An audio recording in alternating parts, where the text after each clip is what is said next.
আসসালামু আলাইকুম। Hello viewers, সবাই কেমন আছেন? আজকে আমি বিরিয়ানি রান্না করব গরুর মাংস দিয়ে। আমি গরুর মাংসটা আগে ধুয়ে নিয়েছি, পেঁয়াজ বাটা দিলাম, আদা বাটা দিলাম, রসুন বাটা দিব, টক দই দিলাম কিছুটা, এটা আমার হাতে বানানো। আমি হাতে মশলাও কিছুটা বাসায় করে রাখি, বিরিয়ানি বাজারে বিক্রি করার বিরিয়ানি রাঁধুনি মিক্স সেটাও কিছুটা দিলাম, কিন্তু হাতে তৈরি করা কিছু মশলা আছে সেটাও আমি ব্যবহার করি। আমি ঘরে বিরিয়ানি রান্না করলে আমার হাতে তৈরি করা এটা আমি বিভিন্ন ধরনের মশলাগুলি আমি অ্যাড করে একসাথে ব্লেন্ডার করে এটা আমি গুঁড়া করে রাখি। তেল দিলাম, লবণ দিলাম, সব কিছু পরিমাণ মতো।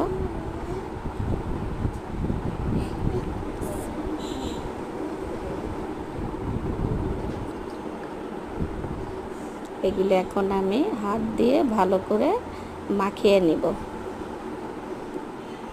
আমি আপনাদের ইউটিউব চ্যানেলের নতুন, সবাই আশা করি আমাকে সাপোর্ট করবেন। কিভাবে আসলে আগাইলে ভালো হয় বুঝতেছি না, সবাই যদি একটু কমেন্ট করে আমাকে হেল্প করেন কিভাবে আগানো যায়, তাহলে আমি খুবই উপকৃত হব। মাংসটা মোটামুটি অর্ধেকটা হয়ে গেছে। আমি এই ফাঁকে চালটা ধুয়ে ঝরাও দিয়ে দিছি। চালটা ঝরিয়ে গোশটা ঢেলে ওই মশলাটার মধ্যে আমি চালটা কষাবো। হ্যাঁ, গোশটা হয়ে গেছে অর্ধেকটা। একটা হাঁড়িতে তেল দিয়ে চালটা আমি আমার হাতে তৈরি বানানো মশলা সব কিছু দিয়ে একটু ভেজে নেব। পেঁয়াজটা বাদামি রঙটা হলে চালটা দিয়ে সব মশলা দিয়ে ভাজবো। একটু রসুন বাটা দিয়ে দিলাম, কারণ পোলার চালে একটু রসুন বাটা দিলে একটা সুন্দর খুশবু আসে। আদা বাটা, লবণ।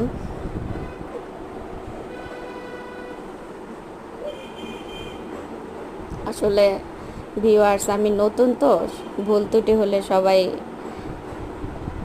বলে দিবেন আমাকে একটু কমেন্টস করে, যে আমি কীভাবে আসলে আগাইলে ভালো হয়।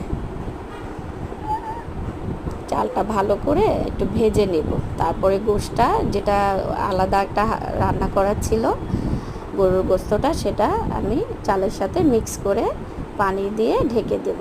এই যে আমার বিরিয়ানিটা হয়ে গেছে। সবাই আমার জন্য দোয়া করবেন। আসসালামু আলাইকুম। সেভ করে কই।